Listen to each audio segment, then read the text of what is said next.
Hello, welcome to Dreamleapers Inspiration. I'm your host, Harriet Cole. As always, so happy to be with you today. Welcome, welcome, welcome.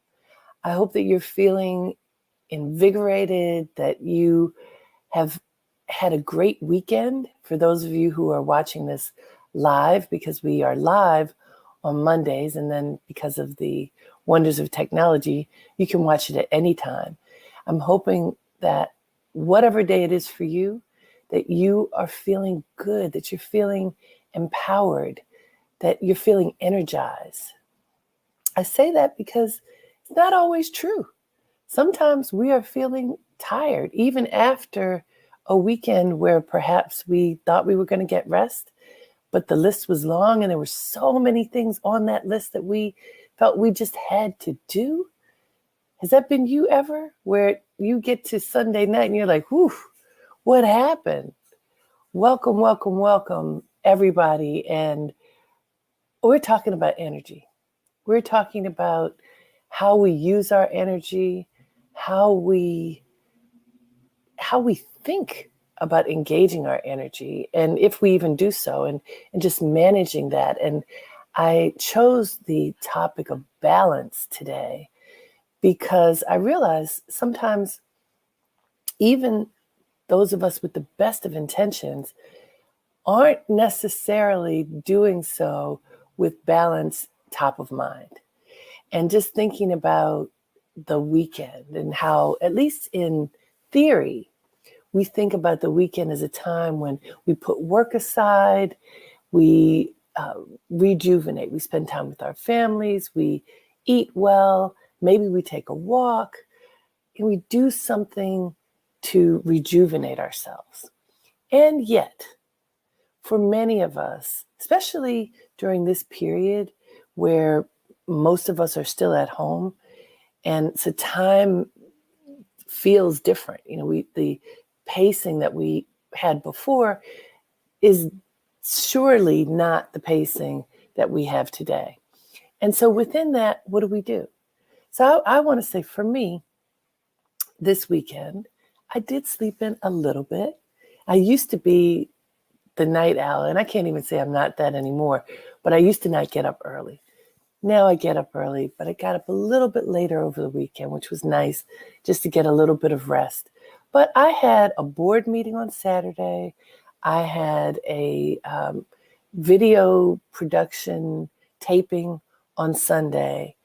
So I was working. Now, when I thought about that, I thought, okay, am I giving myself any time off?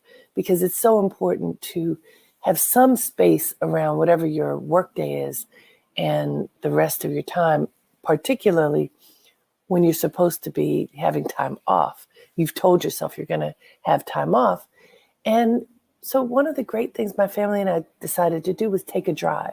We love driving, just going to see the sights, looking at nature. We live in Manhattan, so we've always had a car, and that makes it possible for us to leave the city and just drive.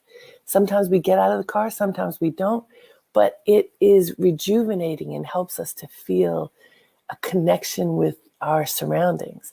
And what we chose to do on Sunday afternoon was to drive out to Jones Beach. So this is out on Long Island, but not too far. Now, it has been snowing, a lot of snow. So we weren't intending to go and, put our feet, our toes in the sand. It's cold. But what we were able to do was to drive, see nature. Because it's winter and there are no leaves on the trees, we were able to just look at the houses that are peering out at you in between the trees that have given us space to see because there's a space where the leaves would be. So you see the little communities in between the trees. And then there's snow everywhere.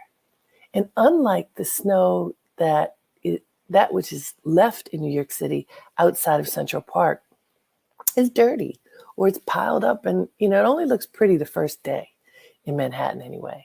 But out there on Long Island, there was endless snow, just glistening snow. It was just beautiful. And this helped us, my husband, daughter, and me, to feel rejuvenated, to have this connection to nature, to get out and be safe at the same time. And we had a little walk, not a big one, but we took the time to do something as a family in communion with nature. And it made a difference. It actually helped us to feel a sense of balance. For me, from working on both days of the weekend, for my daughter, a teenager, to get out of the house, for all three of us to get out of the house. Balance isn't always, that sense of being on a tightrope. And if you don't walk very carefully, you're going to fall off. That's not how I think of balance. I think of balance in terms of filling my needs and at least some of my desires and trying to create space for all of those things to happen. Taking care of my physical self, my mental self, my spiritual self, my community self.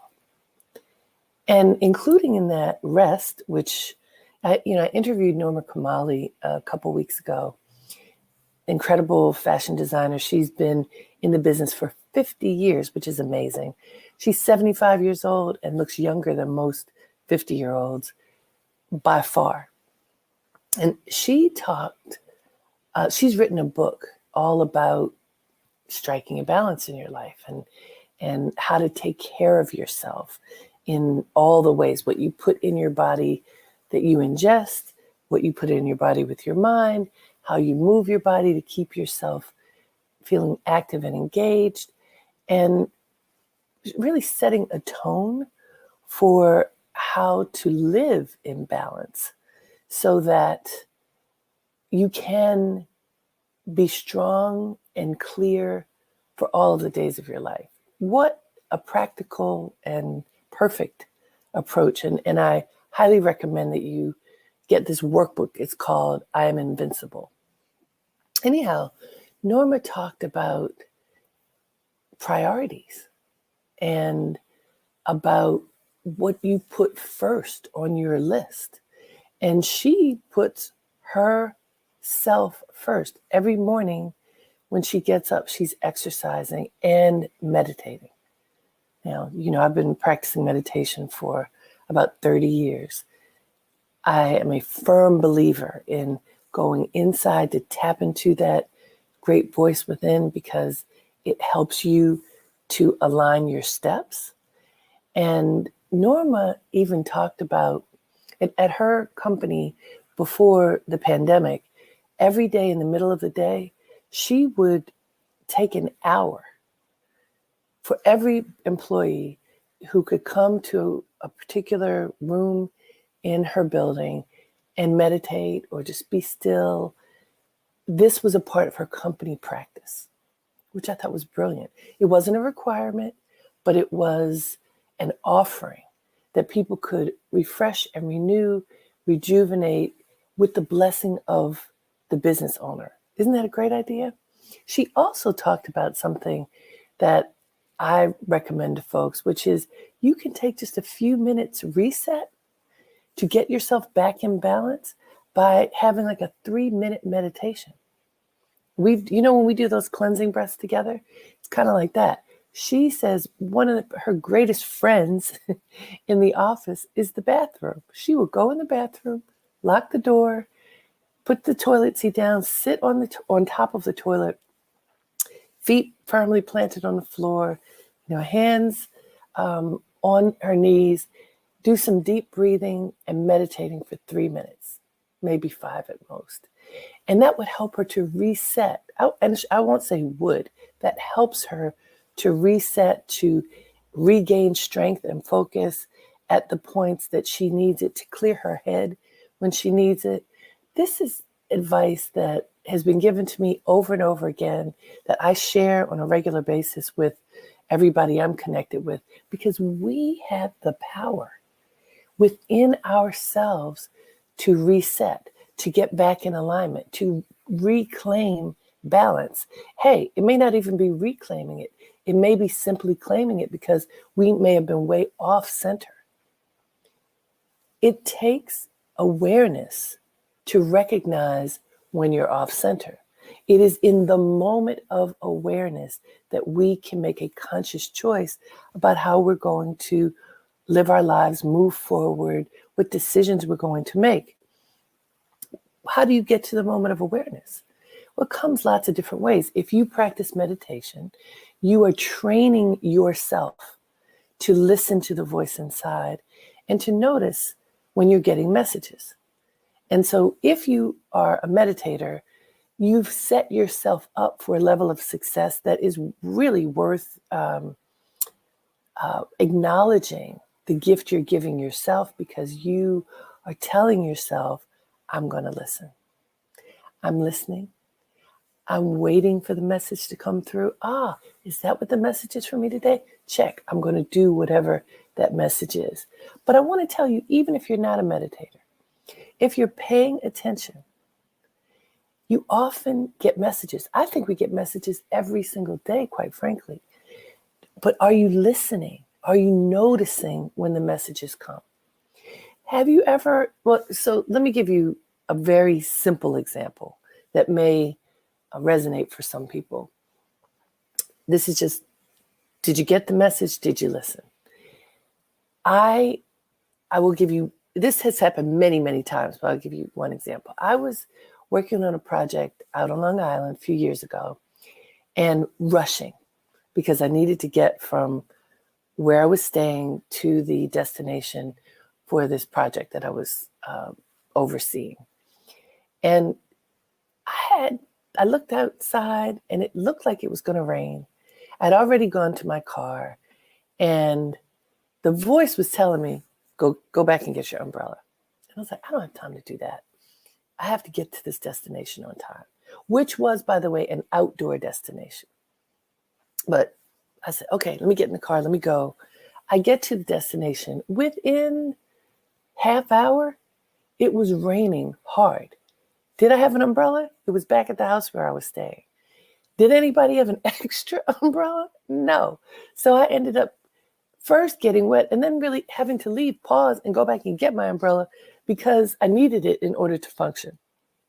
I'm using that as a very simple example, but I use that simple example because the voice is always talking to us.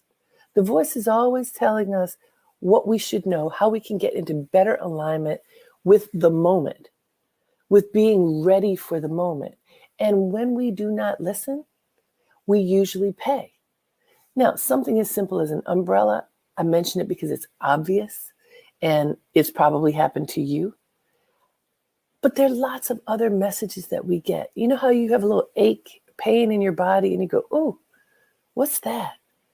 And then you just shun it to the side because you're so busy and intent on completing a task or doing something else.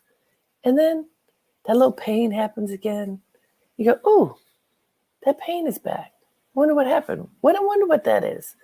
And then you wonder, I should call and make a doctor's appointment, but I don't have time. I don't know if my insurance will cover it. In times like these, I don't want to go to the doctor. I don't want to be around people who might give me the virus. And then you put it to the side. I know people who have done that, putting it to the side, who have ended up with very serious health conditions that they could have thwarted if they had addressed it in the moment. Now, on the other side, I know people who have paid attention. And on the first sign of noticing that something was off, went to the doctor, pointed it out, even if it was something very subtle. Something's not right here. I need this to be looked at. And that dogged persistence made it possible to eradicate something that could have gotten much worse. Choices in the moment of awareness. This, to me, has everything to do with balance. When we are striving for balance, when we're striving to fulfill our needs, to fulfill at least some of our desires, to be responsible for ourselves for our communities, our families, when we're striving for all of that and we're paying attention, it's kind of like driving a car. You can't drive a car and then take a nap. You'll have an accident. You can't drive a car and decide that you don't need to obey the traffic signals. You'll have an accident. You have to follow the rules of the road. You have to be alert. You have to notice everything around you, not just what's straight in front of you. The same is true for life, just our regular life. You have to pay attention. And if there's a turn needed, you have to be ready to make that turn.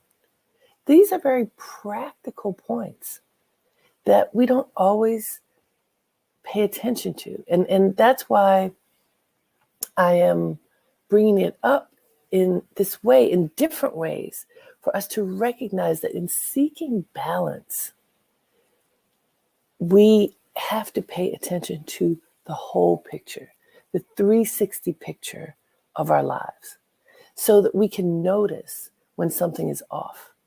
We can notice when we need to reel some aspect of our life in. We can notice when we need to let something go. So I found a great quote. You know, I'm always looking for these quotes. And I found a really nice one. And this is from Wayne Dyer. I don't know if you all know him, but great spiritual man, great thinker, and great communicator about how to live a great life. So he says, in a work called Being in Balance, getting in balance is not so much about adopting new strategies to change your behaviors, as it is about realigning yourself in all of your thoughts so as to create a balance between what you desire and how you conduct your life on a daily basis. Listen closely, I'm going to read it again. Getting in balance is not so much about adopting new strategies to change your behaviors, as it is about realigning yourself in all of your thoughts so as to create a balance between what you desire and how you conduct your life on a daily basis. That balance of wants and needs. And what he talks about is realigning yourself in all of your thoughts. You know how often I talk about the union of thoughts, words, and deeds? We start with your thoughts. What's on your mind? What are you thinking about? What do you wake up thinking about? What do you talk about? Whatever you talk about is what's in your head. It's in your thoughts. Your thoughts affect what you say and the steps that you take. When your thoughts, words, and deeds are in alignment with your intentions, that's when you win. Let me say that again. When your thoughts, words, and deeds are in alignment with your intentions, that's when you win. Because you're not thinking one thing and going down a completely different path, right? And you're not, we have indulgences that we like to give ourselves. We all do, especially people in America. And I know people watch this broadcast from other places, but we in America love to indulge ourselves. It's part of that feeling of the land of plenty, even when there's so many who don't have plenty. But somehow in our minds, the sense of entitlement to indulge ourselves is part of the culture. So if you are looking to get fit and you've decided, you've committed that you're going to get fit, this is just as an example, but you don't ever do exercise, you're not in alignment. That thought that you have, good thought, I'm going to get fit. If you are just sitting around and not moving, then your actions do not align with your thoughts. Do you see that? And then you get frustrated because whatever goal you may have set for yourself, you're never going to reach because you haven't done the work. So balance, aligning your thoughts with your actions, your thoughts, words, and deeds. If you want to get a new job, and now, many people have lost their jobs. God bless the people who are looking, who have nothing.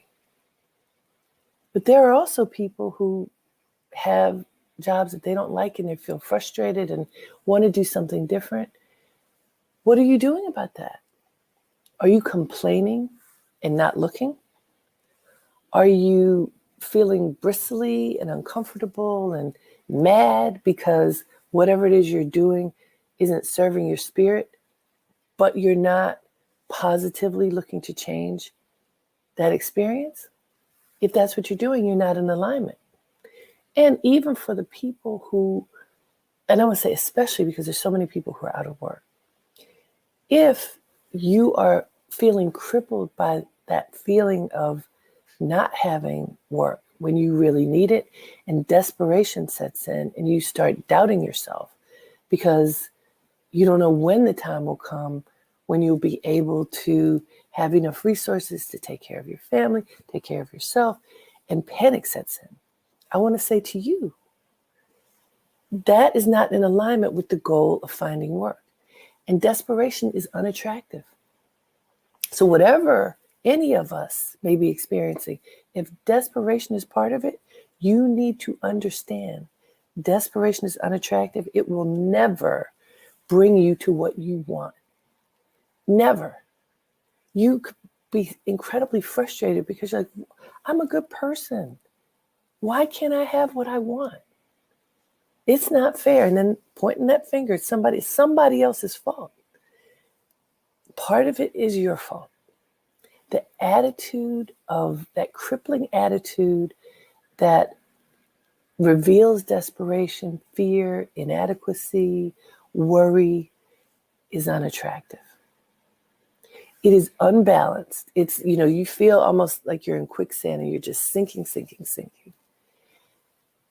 When you feel like that, in the moment that you realize, the moment of conscious awareness, when you realize if you're spiraling down and losing that self-esteem, losing faith in your ability to leap into your greatness, if you are finding yourself stuck, and even worse than stuck, sinking, when you recognize that, that's an important moment to take a breath, to realign with your spirit, to assure yourself that you do not have to stay in that space, and to choose positive, affirming thoughts that will help you to climb out of that space. It is possible. It is doable. People do it all the time. I'm going back to Wayne Dyer. I'm going to tell you what he said again. Getting in balance is not so much about adopting new strategies to change your behaviors as it is about realigning yourself in all of your thoughts so as to create a balance between what you desire and how you conduct your life on a daily basis. Do you see what I'm getting at? I talk about the connection mind, body, spirit. He's saying it's not so much strategies to change your behaviors. It's a changing your thinking. It is addressing your thinking. It is controlling your thinking. And see, that's where meditation and yoga come in. For me, it's about discipline. That rather than allowing your thoughts to go travel all down whatever path they want to go, rather than allowing yourself to fall into the malaise of sadness, fear, worry, just lethargy, choosing to stop, choosing in the moment of awareness to stop that, choosing to close that door and open a different door, the door to your empowerment, the door to your ability to control thoughts first, words second, deeds third. Thoughts, words, and deeds. It matters. You create balance, harmony, the ability to sleep at night by choosing to be in control of yourself. Simple, right? Except for it's not. It's hard to do, but it is simple. You have the ability to control yourself. Do you ever feel like you don't? Do you ever feel like I just have to eat one more of those things that I'm not supposed to eat? That I just have to binge watch one more show rather than going to sleep? That I just have to talk on the phone to somebody who I'm complaining with because, well, I'm accustomed to doing that and it feels good. The guilty pleasures that we so, put up on a pedestal sometimes. Oh, I love doing that. I love doing that thing that isn't serving me. And by the way, I'm not suggesting that you can't do fun things. Not at all. Like another thing Norma Kamali said to me, she's a vegetarian. She totally believes in being vegetarian. She, however, says that she loves to eat. She says, it's not like I deprive myself of anything. She doesn't consider it a deprivation to not eat meat. She chooses not to. And so she now has, for many years, she's been a vegetarian since the 70s, I think. But she says she has found a whole universe of food that she loves that allows her to eat as much as she chooses to eat to remain healthy and satiated and happy. So I want to be sure that as I talk to you about balance, it is not denial of the things that you may want or need. Wants, you may want to exclude some wants, not as a sense of denial, but as a sense of enriching your spirit and your being. So it's an attitude change. Back to what Dyer says, it's about your thinking. That if you decide that something that you've been doing, eating, drinking, ingesting through what you pay attention to, if it isn't serving you anymore, you can choose to let it go. That is different from denial, like, oh, I can't allow myself to do this anymore. I just can't do whatever it is. I can't eat whatever it is. I can't drink whatever it is. I can't watch whatever it is. I can't talk to whoever it is because it's bad for me. As soon as you set yourself up in that way, that thing that you're denying yourself becomes that much more appealing because you just told yourself you can't have it. And then suddenly it gets larger than life and you just can't wait to have more of it, whatever it is.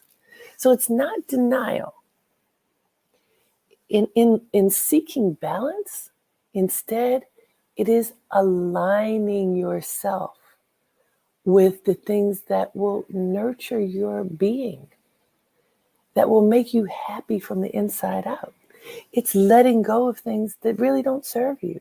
It's welcoming experiences, people, food, your environment, welcoming things that serve you, letting go of things that do not, making a conscious decision to choose you, to choose what's best for you, getting in alignment with yourself so you know what that is. What I've discovered over my many years on the planet is what I thought was good for me when I was 20 may not be good for me today. And this is another thing. I keep talking about Norma, but I loved talking to her so much. In her workbook, I Am Invincible, she talks about the decades from the 20s to now she's in her 70s and the kinds of things that are important to us in each of the decades, how we approach life, the choices that we make. She talks about the choices she's made, but also choices that other people make. And in talking about those choices, it's always a refinement of alignment and seeking to figure out how to be your best at each of these pivotal points in life. And I learned years ago that for the most part, all of us are striving to do our best, even if we don't do a good job at it. Most people aren't choosing to be bad people. Most people aren't choosing to be mean, rude, unproductive. Most people are doing their best. The question is, how far are you reaching, and through what vision are you making this effort? And so if we pay attention, we're constantly growing, we're refining that lens that shows us what we value, what's important to us. And then over time, when you're fine tuning that lens, you realize, that practice that I had back whenever before ago, not so good for me now. It may or may not have been good for me years ago, but it's not good now. So I don't have to do that anymore. I can say thank you and goodbye. What are the practices that are good for me now? What are the things that will help me to be my best, that will help me to sleep well at night, that will help me to be in alignment so that I can engage ease in living my life, even when things are hard? Now think about that. If you can engage ease so that you can breathe and experience whatever it is that you are going through, being supported by grace, then life is sweeter. Now, I worked with a woman recently who had a problem at her job, very high level executive, had a problem at her job and was worried about how to handle the next steps. And we talked through it, we meditated through it, and got to a point of making sure she was in alignment with offering her best to this difficult moment and being prepared for whatever the future would hold. And as it turned out, she's making a transition out of that job into whatever the potential is that's next for her. But because of the work that we did to really help her to be centered and to engage her power, even during a moment that was uncomfortable and made her feel very vulnerable because a problem occurred that she was responsible for.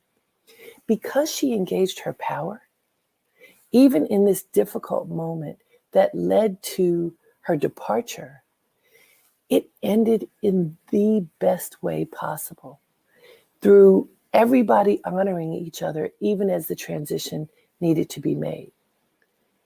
I had a whole broadcast recently about endings being even more important than beginnings. And she practiced this in this moment.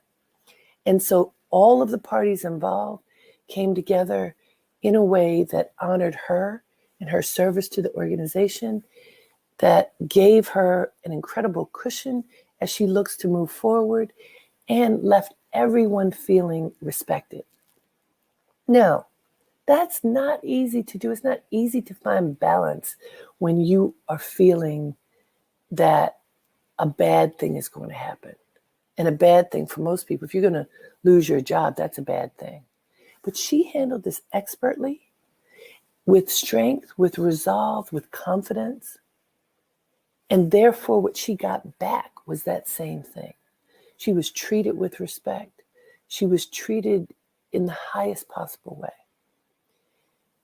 No matter what befalls you, you can choose balance. You can choose your inner strength. You can choose to be in alignment with what you need and what you want, and figure out how to temper that so that you stay the course moving forward. Even when you have to let go of things, even when you are let go, you can stay strong. And so I hope that as we've looked at this notion of balance and looked at some different examples of how we can choose to be in alignment, in balance within ourselves and the way that we live our lives, I hope this is helping you to think about your life. So it's time for you to ask yourself, what is out of balance? What's out of balance in your life that you need to get in balance? What? Make a list. Write down what is out of balance for you. And whatever that might be, I want you to, A, you're going to write it down. B, you're going to pay attention to it. When you pay attention to it concretely and ask yourself, what can I do to get into better alignment with my life and to create balance where I don't feel it right now, where I'm not experiencing it right now? What can I do now to get myself into better alignment with my thoughts, my words, my deeds, so that I can be better in balance? Write it down. Figure out at least one step that you can take to help you move in that direction, and then do it today. Don't contemplate it for a week. Pick one thing. What one thing can you do that will help you to be in balance? Do it and see what it feels like. Do it for a week. See what it feels like to engage that control that tells yourself to keep going back to center. You keep going back to doing the thing that will help you to be in better balance.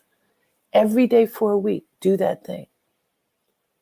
Write it down. Tell yourself how effective you're being at following your decision to strike that balance, to be in alignment, to control your mind, your words, your deeds, and see how it feels. For me, it's been very fulfilling, and I bet it will be for you. So you're going to do that? We're going to find balance. One thing that'll help us be in better balance, write it down, practice it for a week. All right. It's been so great to be with you. It's always my honor. Until we meet again, have a great day and make it count. Namaste.